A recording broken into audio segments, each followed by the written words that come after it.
Maybe he is a leprechaun. He's dancing a jig.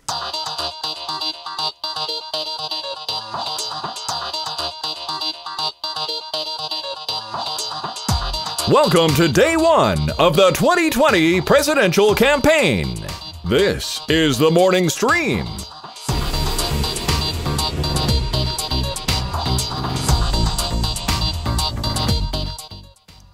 Muted. There we go. Hello, everyone. We're back. That was rousing. I liked it. Yeah. Rocks. It was real good. All right, we're going to get Wendy all up in it. Cool. And see what she says. Bring it. She's not online, so I'm going to save. It's always a good time to save when Wendy's not quite here. Wendy, you there? No, not yet. Wendy. Oh, my kingdom to breathe through my nose. I would just love it. I'd love it. It'd be amazing. What about one of those sprays that, like the Sinex? Here it is, right here. That's not really working either. That's not helping either. Not Jeez. really. Oh, like how it says Scott, because you don't want to put that, up. Nobody else wants that up their nose after it's been up yours. Yep, Kim was smart that way because she has a couple of them in there in the medicine cabinet. She's like, "You're only using this one, so yeah, this is yours." Yeah, it's like signing your. When you were a kid, did your mom make you have signed underwear so she knew whose underwear you were? Or who you had, no, because I didn't have any siblings, so I never no. had to worry about that. That's a good point. If you're an only kid, you wouldn't have to worry about it. I had to have my name written on the inside of my jackets because at school they'd get confused and mixed around with other kids' jackets, and it's a good idea. Like whenever somebody borrows a camping equipment, you gotta get a big old Sharpie and write your name on it. You'll never see it again. Yep. All right, let me try adding her again.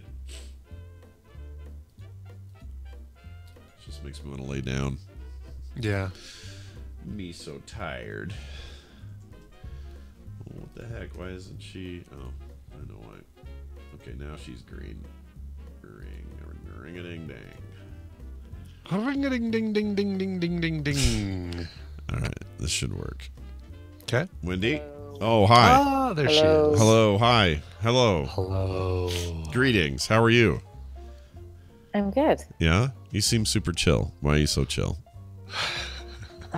Because I'm actually in bed. Oh. How could you tell just by my voice? I don't know. You just sound really chill. I've been sick for 3 days and can't find my chill. So when I hear someone else who's actually chill, I get jealous. So I'm jealous of your chill. No, Why are you? Chill. It's I had a weird headache for the last day or two. That's no good. So I decided I'm not going to sit up anymore. You need to lay down. You come to Utah, you can get some medical marijuana now. You know that passed here. That's right. Yeah. I go to Colorado and get some non-medical marijuana. That's right. Exactly. It's just freely. They're just handing it out basically. Plus, wherever you walk. Plus, it's closer. You don't have to go as far. You just pop over to Denver, get your stuff, go back. Exactly. Yeah. I'm sure that's totally legal and not a problem. Nice. Just gotta find your way through our airport. I saw a list the other day that was thrown. Brian, you probably saw it. There's a list being sent around that says that that's the best airport in the world. Do you disagree with that assessment? You know what? It's funny because I wouldn't have. But thinking about how people who just are brand new to the airport, it's not a very easy airport to navigate if you're not familiar with it. It's we've got three long terminals. And then the gates, and then trams that go between those three. But man, hearing Jury talk about it's like, well, I guess so. Like if you're passing through, then it's not a very easy airport to navigate. No. However, I'd say, and he was describing it as the worst. I would say LAX is the worst. I agree. I think LAX beats them all. But I will say that the worst experience I ever had in my life was at Denver International. Yeah. And that was because they put the flights so close together, and that's not proximity wise, time wise. It's like, hey, you got to go clear on the other side of the planet. Okay, I go over there, run with my daughter. Oh, sorry, you don't have the required this other piece of paperwork. Well, wait, where do I get that? Back where you got this other stuff. Oh my gosh. Okay, I'll go all the way back. Like it was ridiculous. It's also the last time I flew United. I'm done with United. Well, yeah. Let's see. Yeah, Wanabo says LAX the worst. Man, you guys must never have flown to New York City. No, I've been to JFK and I've been to LaGuardia, and I didn't think either of them were as difficult to get around as LAX or as a pain in the butt. Oh, DFW is another one that is a pain in the butt. Dallas Fort Worth. Oh, I hate Dallas. Yeah, Dallas sucks. Yeah. Sorry, Dallas. Oh yeah. Yeah. So I've run across that whole thing pregnant and ready to murder someone. Yeah, it's bad. But also, we're getting a brand new airport next year. Let's hope we get that right. I don't know how it'll work out, but we're getting a brand new one in 2020. Or no, 2019. Maybe it's 2020. Anyway, it doesn't matter. Hey, Wendy, you're here. I'm sorry about your headache, though. Airport talk. I'm sorry about your headache. We're not really a family of headache getters, but whenever we do, it's never fun. So sorry you had to spend any time in bed.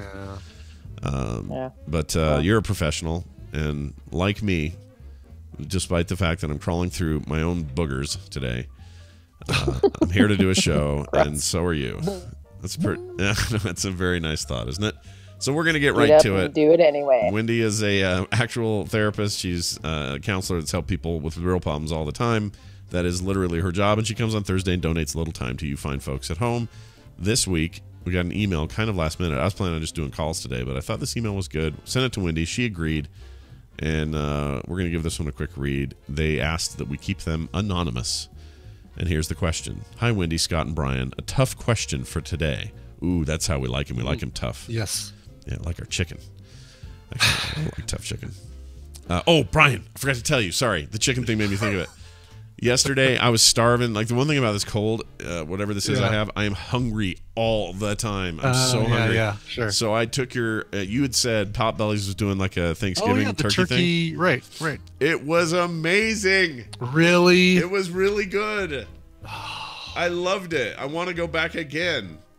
It was so good, dude. I don't know if I want to know that. I'll talk about it. Yeah. Oh, it's I don't know really if I want to know good. that. Really good. You gave me an awesome thing yesterday, and I didn't thank you for it. All right. Okay. Hi, Scott, Wendy, and Brian. A tough question, she says. I assume it's a she. I don't actually know. I am a single. Yeah, it is. Oh, it is because of this lady part at the top. My brain's dumb. I am a single lady. All the single ladies in my 30s. Stay on target. I'm trying. I'm too fat. I'm too big. I can't do it. Stay on target. All right. Watching my siblings and friends all get married and have children has been extremely difficult for me, although I am, of course, supportive and happy for them. I am starting to develop a real fear that I may never get to experience motherhood because Mr. Right has not come along. Lately, I've been considering the idea of becoming a single mother by choice, using donor sperm. I love that term, donor sperm. To have a child of my own, but I have a lot of mixed feelings about this. I do have a decent job and I'm completely debt free. I have emotional support from family and friends nearby. I have a deep desire to become a mother, and no, I have a lot of love to offer a child. I also don't want to wait until it's too late. However, I fear that making this choice may be unfair to the child, who would never know who their father is. Well, never say never. Am I being selfish? What emotional impact would this have on the kid? Would love to hear your thoughts and opinions. Be honest, please. I can take it. Thanks, guys. Keep on being awesome. Anonymous. All right. So, Wendy, we've never gotten one quite like this before. Usually it's like, I've got the 3 kids and my husband's cheating on me and it sucks. Or I've got a weird growth on my face and now I'm in, whatever it is. Neither of those things are emails we've ever gotten. Ever. Scott, quit free-forming. Just stop talking. I need some medication. So what do you do? Nah, it's good. It's a good question. Mm-hmm. Yeah. It's what? Sorry. Are you all right? Are you there? You're there, right? I have the same problem I had last week. Oh, you should call your ISP, Skype? or you should have. We totally could do that. Because didn't that get better for you or do something? Skype. All right, hang on. I'll call you back. This sucks. All right, I don't okay. know You just want time to think about your answer for this. That's exactly true. All right, let's call her on Skype. I forgot we had to do this last week. We can totally do that. Yeah, again. I forgot that too. Yeah, it's totally fine. It's sometimes harder for her to hear you talk. It totally is, right? She'll run over you, right? Isn't that what we figured? Yeah, with Skype. Well, with Skype she will for sure, because she doesn't hear me until there's a bigger delay when she. Yeah. or something's going on there. Or there's just not pure. There's no true. What do they call that when both ways can hear each other? There's a term for it. Yes, that is duplexing. Duplex. No, there's some kind of not duplexing going on. Here we go. Hey, there you are. Hey, okay. Is that right. better? You're all it's fine now. Unless you break up or something. Anyway, sorry. You were saying, give it to us again. Go for it. Okay, so it's a good question. It's a hard question. I think I'm going to move close to the router just for funsies. That's what I'm going to do. Okay. All right. Okay. So, anywho, yeah, like a really tough question because, first of all, what I was going to say is this idea that, she's watching everyone else do this thing that feels like a biological imperative, and they're all just doing the family life and having the babies, and they're not trying to hurt her. She's just, it's painful, it's hard because she's doing something different. So first to acknowledge that's tough, right? It's tough for humans to like not be wearing the right shoes, let alone to sort of having different life tracks than everyone around you. So that's a big deal. Right. So be nice to yourself about that. So that's the one thing. And then the next thing is this idea that she knows something about herself and what she wants and has this confidence that she can be a good mom. And I would say there's like a lot of moms who never have that confidence, never had it going in, still don't have it. Yeah. So, so there's that happening. And, she's thought this through quite a bit and was thinking about it. Now, here's a couple of psychological factors that are really important is, I'm assuming she's read all the blogs out there. There's like a million. She mentions in the email the sort of hashtag what is it called? Single mom by choice. Oh, right. Yeah. Single mother by choice. Yeah. Single mom by choice. Right. And, just for fun statistic purposes, 2009 was sort of the high point in percentages of births to unmarried women. And about 2016, that's the last numbers we have that are good, about 40%. Okay. So we're already looking at 4 in every 10 mothers are single moms. So that's already a thing. Right. That's already a thing. And that's at birth. So maybe that changes over time, right? Yeah. And then you've got, most single mothers tend to be teenagers. 89% of teen moms are unmarried.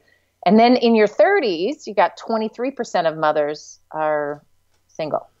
So you got 1 in almost 4 women in their 30s who are mothers are single. So you are not alone. You won't be alone. But that leads to kind of this question. Are you prepared for the psychological aspects of mothering alone? So maybe she believes she's prepared to mother. Right. Mothering alone's like a whole nother sport. And so my questions would be things like, how are you preparing for this? And really your family. And she doesn't really say that she hasn't told anyone that she's thinking of this or not. She doesn't say, right? No. I don't think it sounds like she's kept this pretty much to herself. It's the best we can tell. Right. Because it really will need to be a team effort. That obnoxious thing I'm sure single moms hear all the time, or married moms saying, oh, my husband was out of town. It sucks to be a single mom. And you're like, no. Right. You got a small taste of what it is. Like, every time Adam goes out of town, something happens to the car. Like, that is a guarantee. And so, that feeling of like, oh, I'm dealing with this thing all by myself. But he comes back a week later and I'm not actually alone and I can call him, so like it's really insulting. But to actually be alone parenting is an incredibly lonely and difficult job. And so no one can do it alone. You can't. No one has the depth of resources internally to handle a kid by themselves their whole lives. You got to have a village. So that's one transitional thing she needs to think about, is to make sure everyone in her life is aware and is on board. And that sounds harder than getting one guy to have a baby with. This is like, you need 10 people to commit to being an influence in your life, the child's life in some form.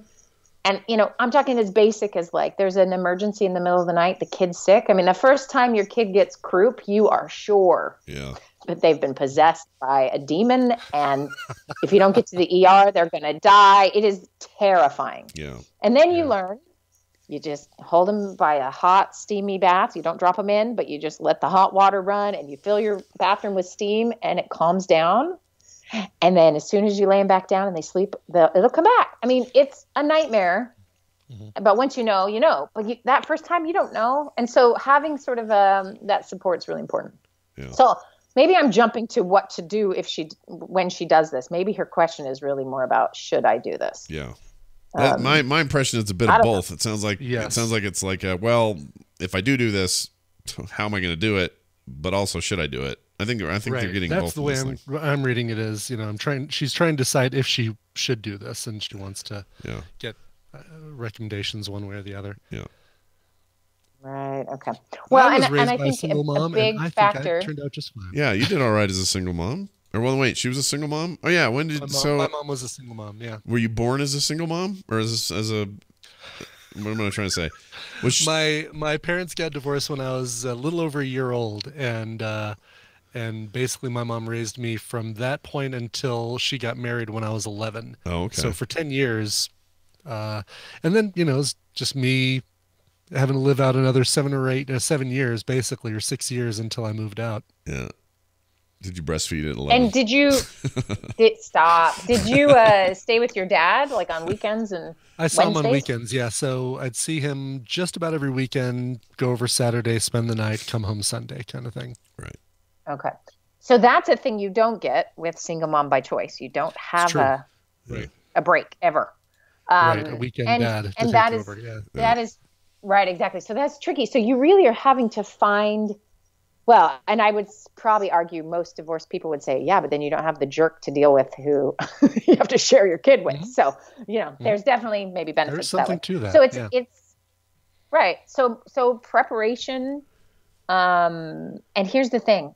There are a lot of women who've done this, and there's a lot of places online you can connect with them. There's a lot of questions you can get answered. There's a lot of things wisdom they can share. And there really will need to be a mom group, friend group that you develop with some folks so that you have the support system so you can do it well.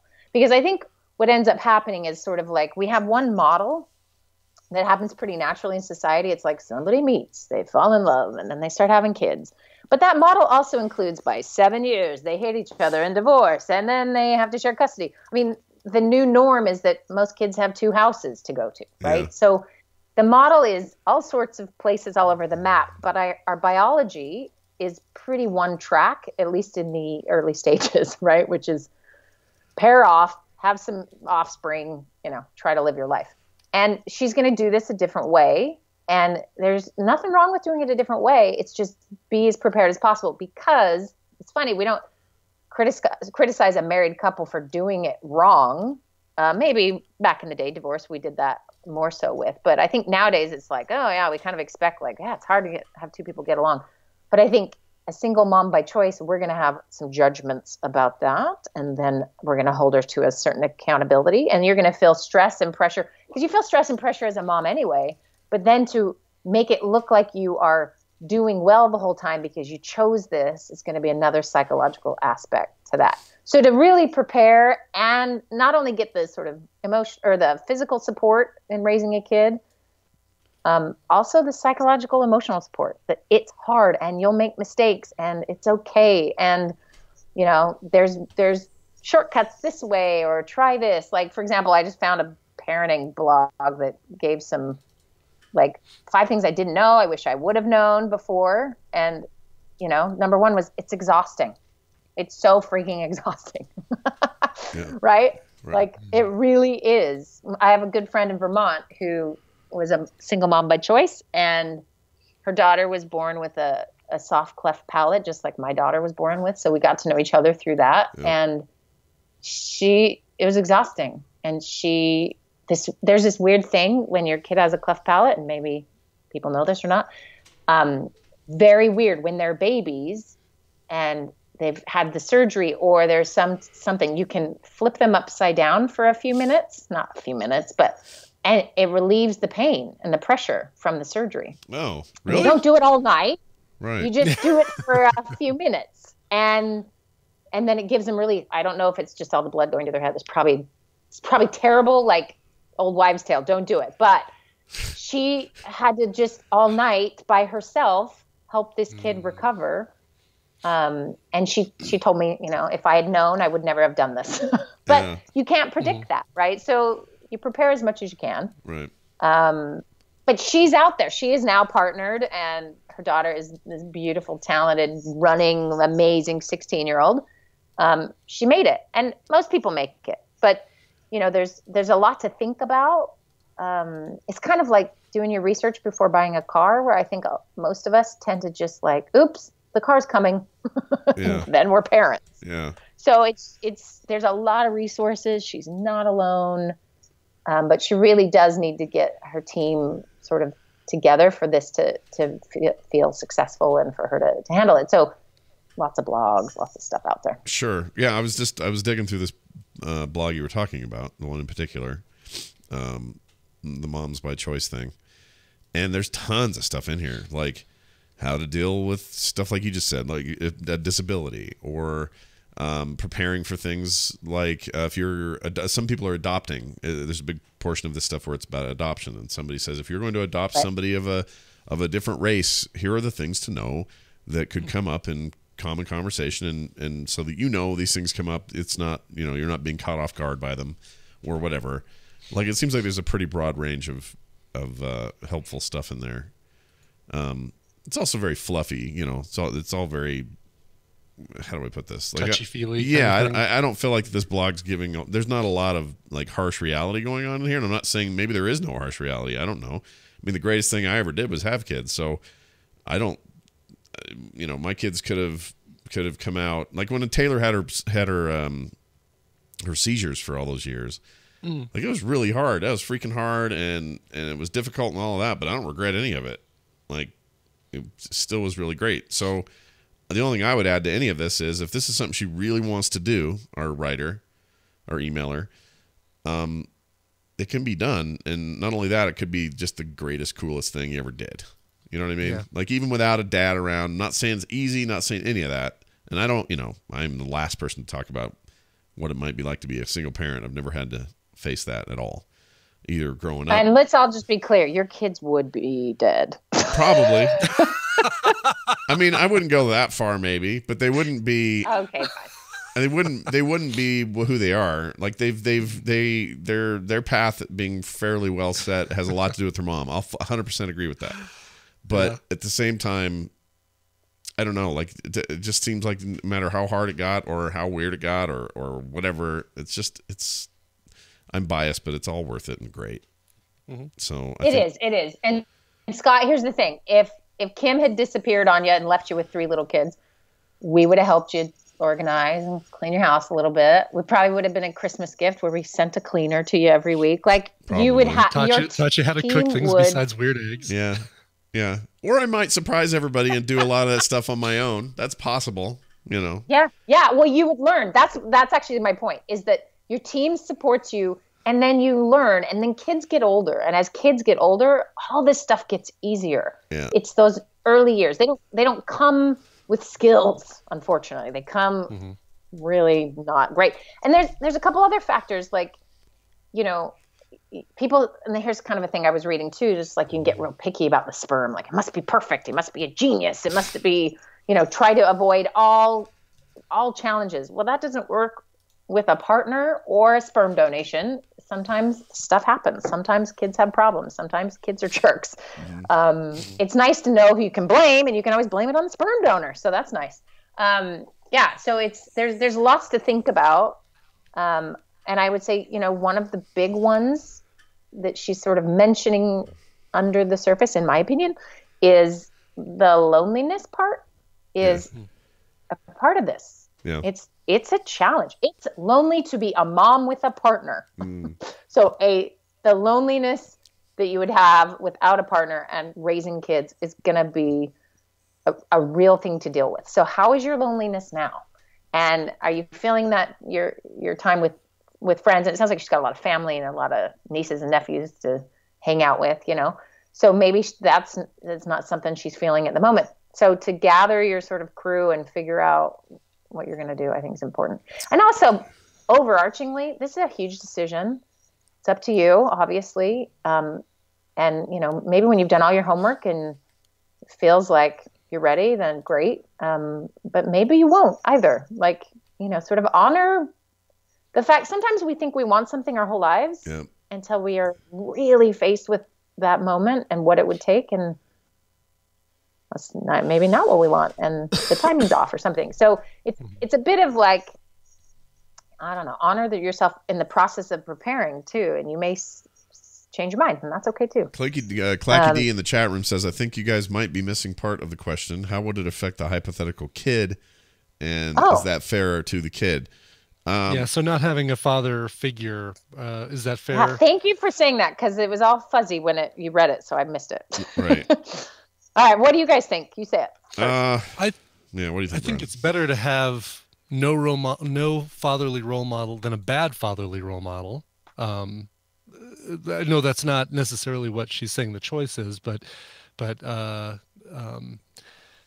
is something to consider. And if there are men in her life, like brother or her father or things like that, who can be that role model, then it probably would be better than assuming there's going to be no father. I don't think there's an issue with, is it a problem? Is it unfair to the child if he never knows who their father was? I think that times have changed on that. And I feel like you can grow up without a biological dad if you've got another father, another male role model in your life that you look up to like that. Yeah. I think I agree. And maybe she meets someone later on. No, I was going to say, I think I agree with that for the most part. I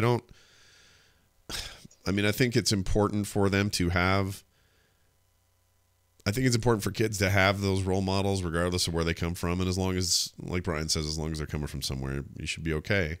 But also none of this means that you're signing a contract that says I'll never marry anyone from now on because now I've got a kid and so therefore I've forfeited my chance to find somebody later, because that could come along and suddenly you're like, oh, I love this guy and he loves this kid I had and we're now a family, and like, those things happen. So I don't think there's any reason to look at it, and she's probably not looking at it that way, but it was just something that came into my head. Look at it as a thing you're trying to do now while you're biologically in a place that you want to be to have this child, and then who knows what comes from that. Sometimes Mr. Right turns out to be the guy that sees this little family situation and says, oh, I want to roll in this and I really like her, and suddenly you're back to the thing that you were aiming for before, and maybe now they're siblings, and maybe that this could go 100 ways, and they could be very positive ways. Yeah. Right. And also there's research to back up that the lack of a biological father figure is not harmful to the kids. In fact, they've done a lot of work with lesbian couples and raising children, sort of wondering that same question. And one of the things they found that dads are the best for is biological regulation, which is dads come home. This is kind of stereotypical, but it also is kind of a thing. And I think sometimes roles reverse, but dad comes home and wrestles and plays with you and let's go, and roughs you up and raises your heart rate. And then it comes down. And then a mom maybe has a different role, or it's vice versa. I tend to rile them up sometimes too, right? Like the stuff you're actually doing isn't based on your dad and your mom. It's safety, consistency, love. And then there's some of these weird, interesting biological things that can be replicated. So that they'll do these trainings. And so one partner in the couple tends to like, okay, I'm the roughhouser then. Right. And like just making sure the kid gets some of those needs, which, that's probably splitting hairs at this point of like little didactic things. But here's where, the research is playing out that the kid, if he has a community, if he has that sense of, I got this uncle and we do all this cool stuff together, or my grandpa plays this role in my life, teachers, coaches, there's all sorts of dude energy that the kid gets in his life if you can establish that kind of safety. So it's the kid who's born to the teenager who has none of this that we should really be worried about, right? So your kid will be fine if, at least according to your email, it sounds like you've got a lot of the stuff already in place. You just make sure it's in place. And, there's plenty to read to sort of affirm that there's safe ways to do this and that your kid will not be suffering. There is one thing that popped in my head. Sorry, this wasn't even in our email, but the reality of beginning the fertility process, most people think they're fertile naturally until then maybe they start trying. And then, so sort of preparing yourself for the journey that maybe it doesn't quite work right away. And there's some other challenges with that. 35 is no big deal for some people. And sometimes 35 really is. I mean, you're literally on your paperwork. Like I had a baby at 36. It had the worst word. It was like essentially old lady pregnancy. It was like, really? I forgot how it was like maternal. No, that's obviously not it. Like something, but it was the worst connotation. Someone's listening to this screaming like they're a nurse. 36. I didn't realize 36 would be, I thought it was higher in the 40s or something. That surprises me. No, 36, you're considered a high risk pregnancy / you're just old. Yeah. Okay. So there's some reality in the biology department that, a lot of people are struggling with. It's really, really tricky. And, so being prepared, like I'm going to go into this kind of knowing all this stuff, I think is the best. I feel like we're, giving that knowing is half the battle. Well, kind of story, and it's true, really though. is. There's maybe some truth to that. But also there's some truth to the 36 thing, I guess. Peter came out with his guts on the outside. Like maybe that was did they ever tell you what they thought that was from? Was that just some rare one-off? Or was it like, can that sort of thing be exacerbated by age, or what was the deal there? Yeah, well, I have a funny story about that. So I'm 36 years old. It's my fourth kid. Yeah. And they asked me to be in a study. And so I'm still pregnant at this point because what they found is gastroschisis is what it's called. And they're finding it's occurring more than it was in the past. And they're not exactly sure why. Okay. So I didn't know this at the beginning of the study, but I asked afterwards.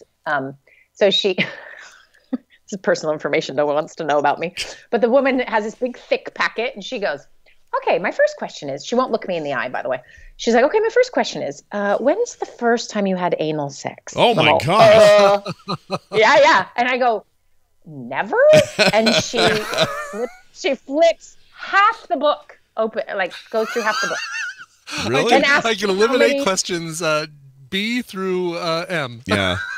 Yeah, B and totally. M. No pun intended, by the way. Nice job, Brian. Nice. BM. Got it. So then asked me how many sexual partners I have, and I'm like, one, like boring me. And she flips to the end of the book and says, okay, can you just sign here? And I'm like, can I ask you a question? And she's like, now she's looking at me, and I'm like, can I ask you a question? She's like, yeah. I said, so what do you suspect is causing the gastroschisis? And she's like, STDs.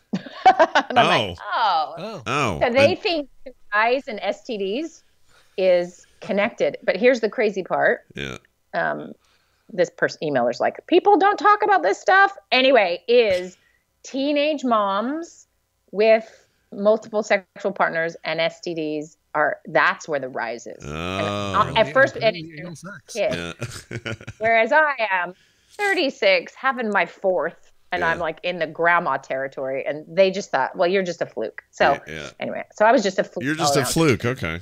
Well, this is a good opportunity for me to recommend my personal take on that very personal question. You put a little tattoo that just says exit only. You just put it right there in your butt, exit only.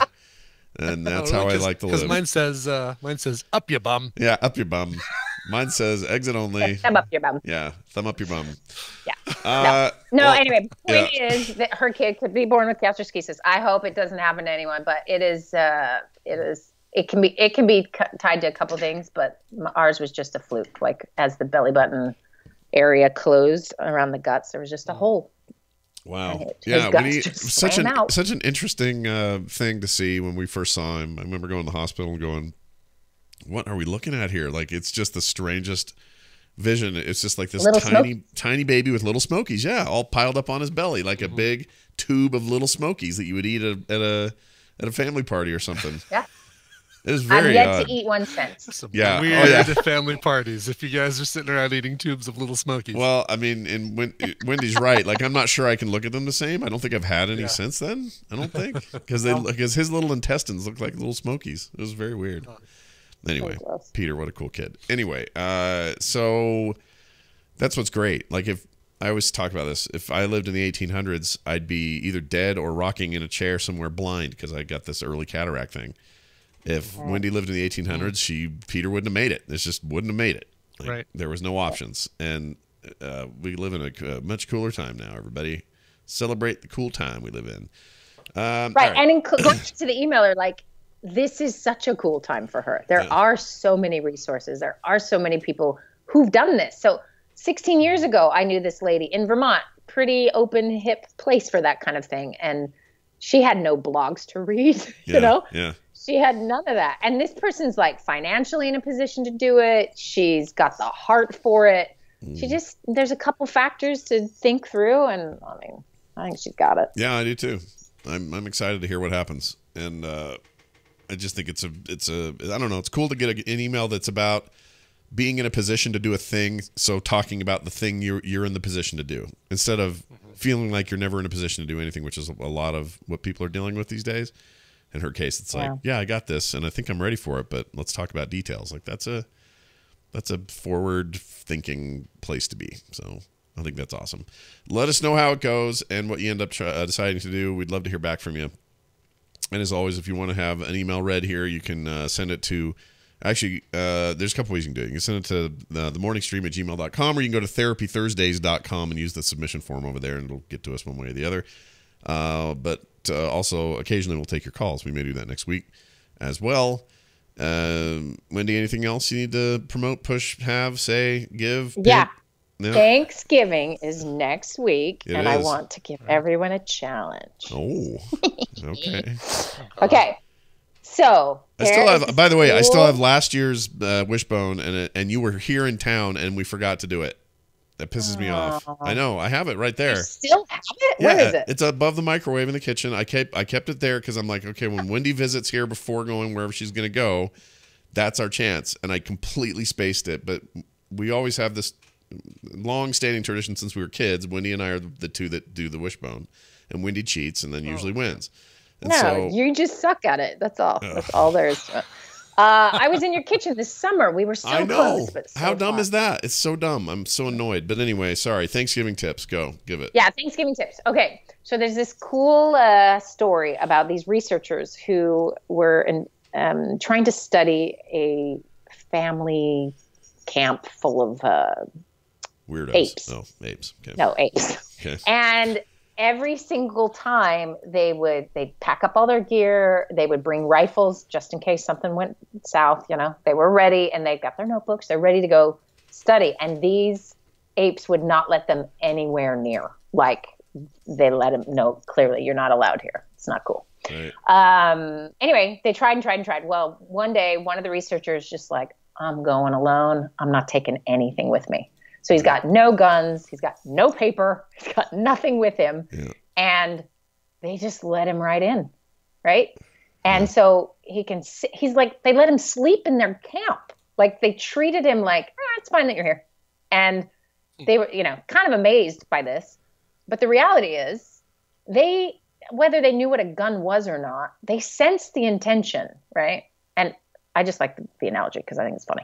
It's a good analogy. But I'm going to tell you right now, when you go to Thanksgiving dinner, I have spent multiple hours talking to clients about how to handle their Thanksgiving dinners. Because it's a universal challenge for a lot of people.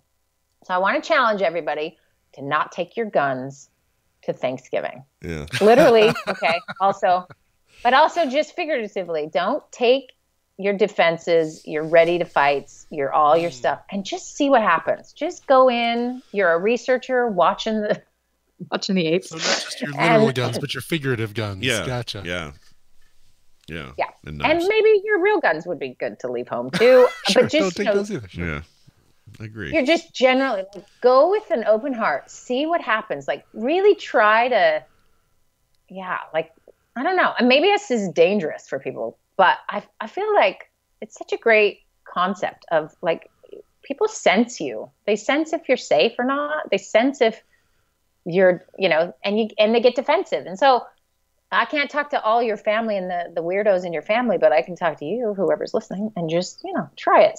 Just mess with it a little bit and see what happens. See what happens if you sort of go in with a different reframe about the whole thing. And maybe it's listening, or maybe it's just complimenting, or reminding everyone you love them and you're on the same team, Just mess with it a little bit. It's fun. I like it. Just try it. I like it. Let's do that.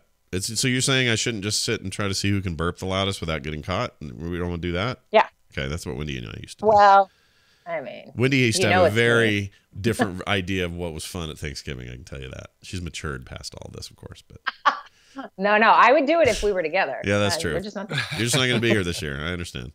We should come out there. That's what we should have done. All right. You should, yeah. We should have. I didn't think about it. Maybe it's no time now, but maybe we'll do a friends thing. What is it called? Friendsgiving. And we'll do it with tadpoolers or listeners or whoever you all are. Oh, yeah. And we'll meet in Nashville. I don't know, somewhere slightly warmer than here, or somewhere cool. I don't know. That'd be fun. We'll make Jules run the whole thing. She'll do it. She's very smart.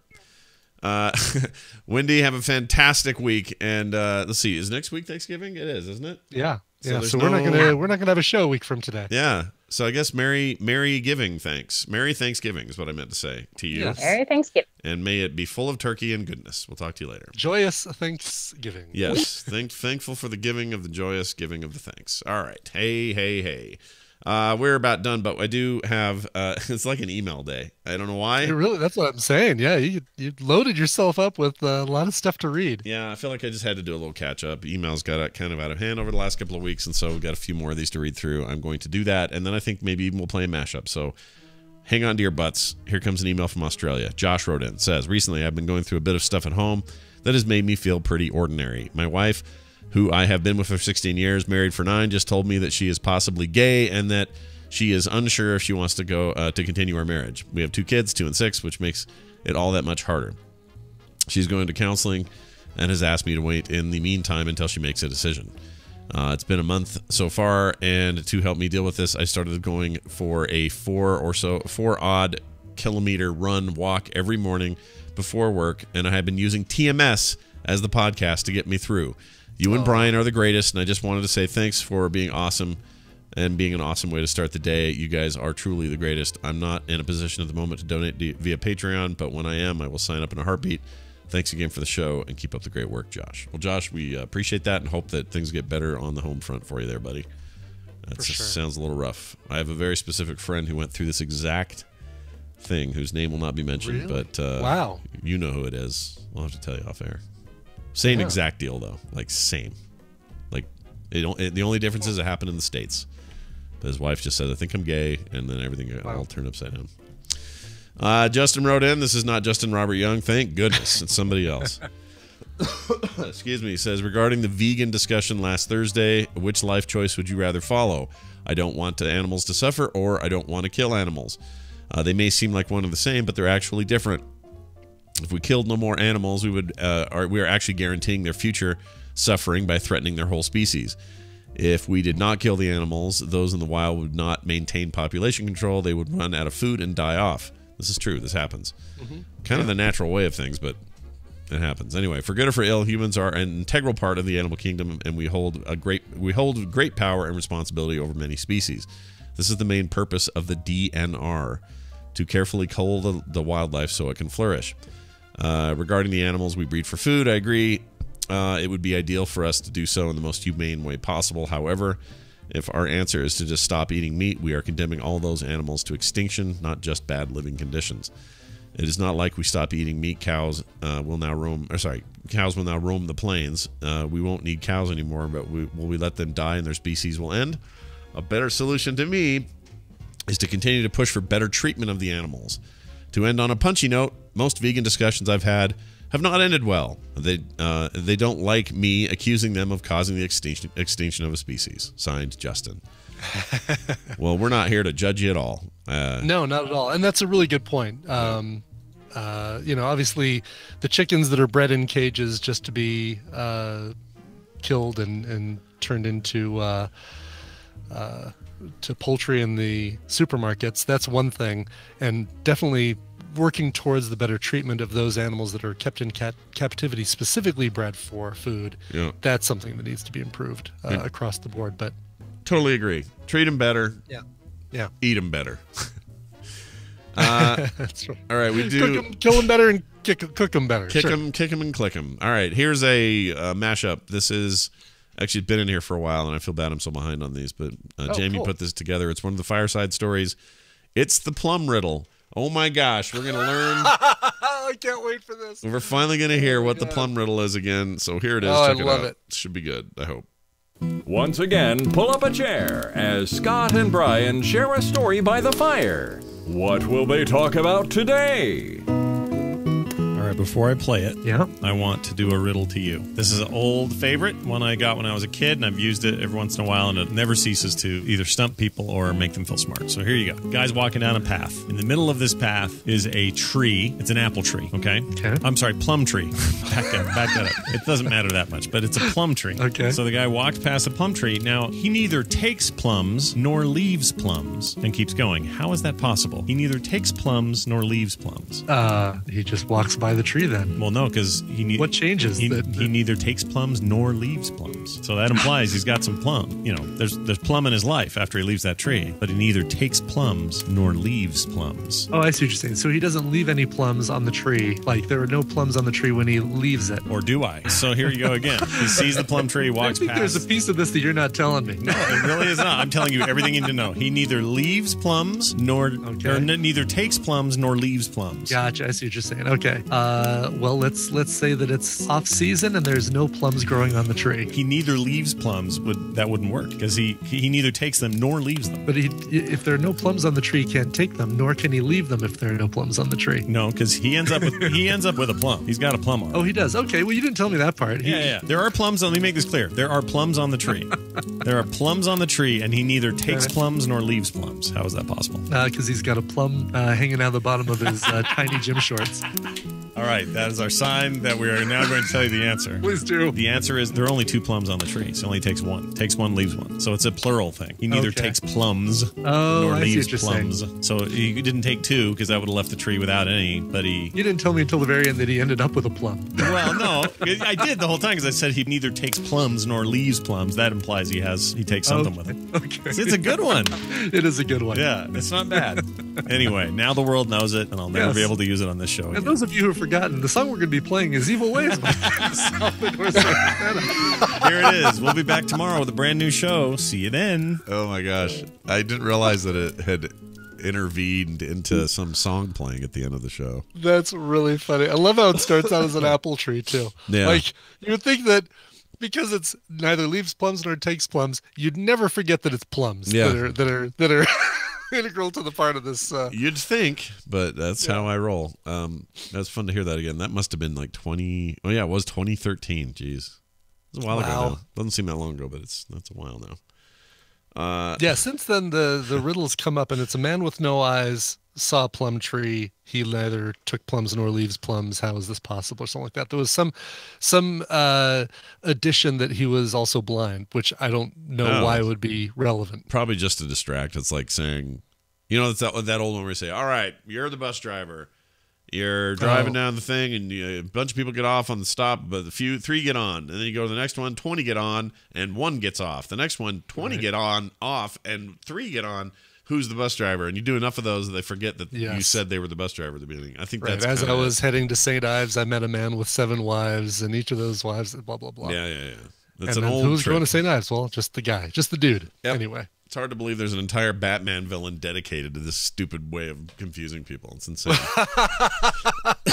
The freaking riddle. Hard to believe or easy to believe? Believe it or not.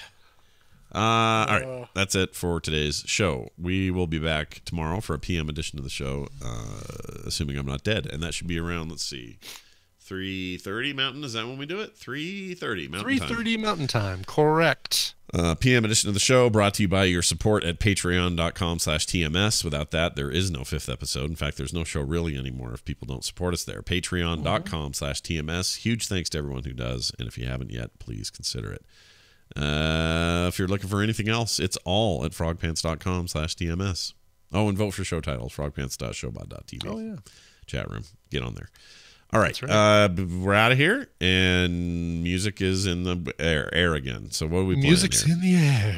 Yeah. Chris Klotz from Pennsylvania wrote and said, "Hey, Brian, Thanksgiving is almost here, and I know of only one song that touches on this most joyous holiday. That would be Wishbone by Clutch, which happened to be my favorite band.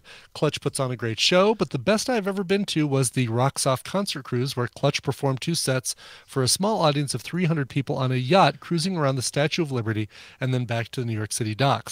It was like no other show I've ever seen. Having said that, could you please play Wishbone by Clutch, and I'll add you to the list of things that I'm thankful for. Happy Thanksgiving, Chris from PA." Nice.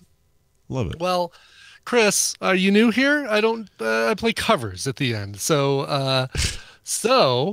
I wasn't able to find a cover of Wishbone. However, I want to play a cover by Clutch because I think they're awesome. And they've done a couple covers that I keep in my library here. Maybe I'll introduce you to something that you haven't heard yet. And I know you picked Wishbone because, we talked about wishbones with the whole neck and turkey and stuff like that. Yeah. Anyway, this is a song called Red Hot Mama. It's a cover of a song by Funkadelic. And Clutch worked with Five Horse Johnson. That's what they used to call